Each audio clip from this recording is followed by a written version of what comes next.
In sport, we often talk about mindset.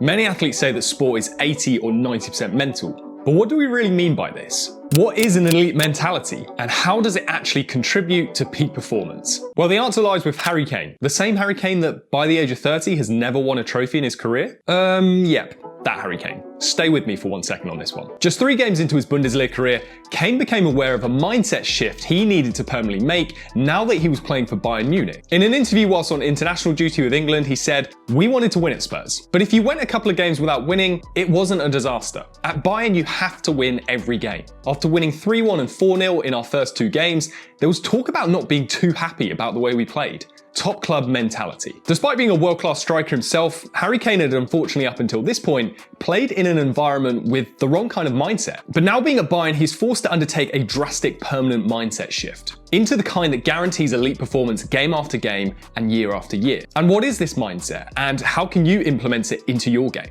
Well, let's find out. When it comes to elite performance, those who thrive consistently throughout their career adopt a growth mindset. Whereas those who burst onto the scene and then fade out or don't fulfill their potential have a fixed mindset. These concepts were developed by a psychologist by the name of Carol Dweck, who studied people's own perceptions surrounding their learning and intelligence. And people across all domains, including sport, can be separated into 2 categories. Firstly, those who believe that their intelligence and abilities were fixed, set in stone, and nothing could help change that. In other words, those with a fixed mindset. And then those who believe that their intelligence and abilities were fluid and could increase with enough hard work. In other words, those with a growth mindset. And if you look at Harry Kane, I'd say as an individual player, he's had a growth mindset, but you could argue that for a long time without even noticing it, he was in an environment that leaned towards more having a fixed mindset. And this obviously has stifled his career. Aside from a few promising years under Mauricio Pochettino, Kane's career has been slowed down at times in being in an environment where, deep down, most people there don't really have the belief that they can thrive and win consistently at the highest level. There wasn't the conviction among the Spurs squad to say, we can compete with the best and always come out on top. Subconsciously, a lot of the players accepted that they would always be more of a second-tier club behind the likes of City, Liverpool, and even if they wouldn't admit it, Arsenal. But now at Bayern, Harry Kane is in an environment and culture of continual growth mindset. The club not only has expectations of constantly winning, but also winning in style and playing attractive football. Despite their domestic dominance of winning 11 league titles in a row, there is an appetite to keep growing as a club and every year compete for every trophy on offer. Winning 1 trophy a season is a bad season. That's the mentality of always wanting more and to keep progressing as a club. And over the past few decades, tons of research into the pursuit of excellence and potential fulfillment has been done to show that those who consistently reach the top of their game are those with growth mindsets. So how do you build more of a growth mindset as an athlete? Well, the first thing athletes with growth mindsets do is embrace challenge. They don't shy away from tough competitions or demanding training routines. In fact, they deliberately seek them out. They accept competition even within their squad, are always willing to fight for their place, and don't for a second think that just because they're good today, that they'll be good tomorrow. A revealing insight into how Harry Kane embraced challenges came from his Hot Ones interview, where he said that when he was 18, he spent 3 months only using his left foot in training. At that time, he was looking at the best goal scorers in the world and thought that in order to reach that level, he needed to be as competent with his left foot as he was his right. So for 3 months, every touch of the ball he made was with his left foot.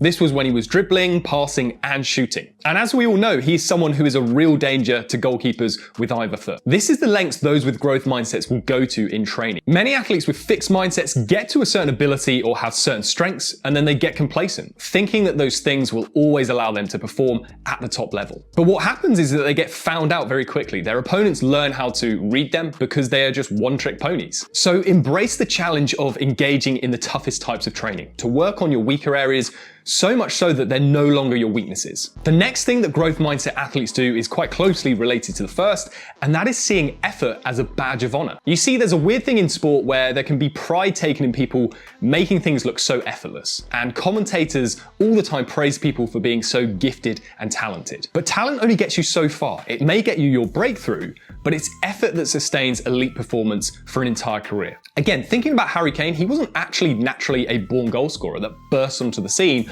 right at the start of his professional career. He actually missed a penalty on his Tottenham debut in 2010 and was then shipped out on various loan spells before finally breaking through into the first team at the age of 21. He had to fight and graft to earn his opportunity, and even after impressing in his first full season for Tottenham, he became plagued with the label of a one-season wonder. But in the following seasons, despite this bizarre label sticking, Kane continued to bang in the goals, ultimately becoming the second all-time Premier League goalscorer behind Alan Shearer. Kane doesn't care that he's not naturally gifted or talented. Even today, despite his numbers, many people, for whatever strange reason, call him an average footballer. And I think the reason for this is because a lot of people just love talented players. Loving talent is just a reflection of broader society that most people are lazy and don't appreciate or want to do the hard work. They want things to look and feel effortless. That's the fixed mindset outlook. People with this outlook just want to be naturally good at things and get praised for that.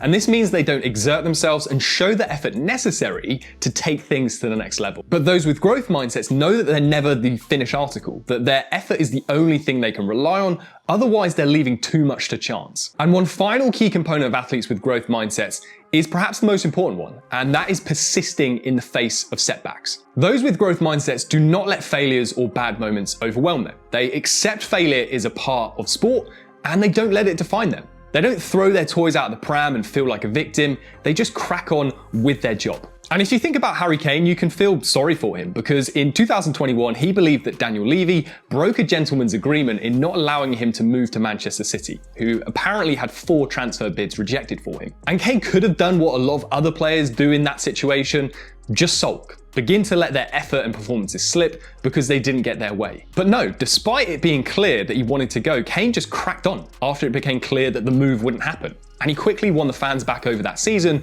with another 27 goals. And the following season, when Tottenham really were in turmoil, he somehow managed to bag 30 Premier League goals in a side that finished 8th. But finally, after a couple more years of patience and commitment to playing his best, while still being in an environment not at his level, Kane got his move to Bayern Munich. This persistence is the hallmark of a growth mindset. In sport, there are countless things that anger you, frustrate you, or devastate you. And it can be easy to feel like the world is against you and that no matter what you do, you won't get the opportunities that you think you deserve. But those who finally get those opportunities are those who just shut up. They keep doing the work and they have the patience to wait for the growth, development, or the results that they're looking for to finally come through. And it's this growth mindset approach that hopefully will allow Harry Kane to start winning the silverware that his personal performances have truly deserved for a very long time.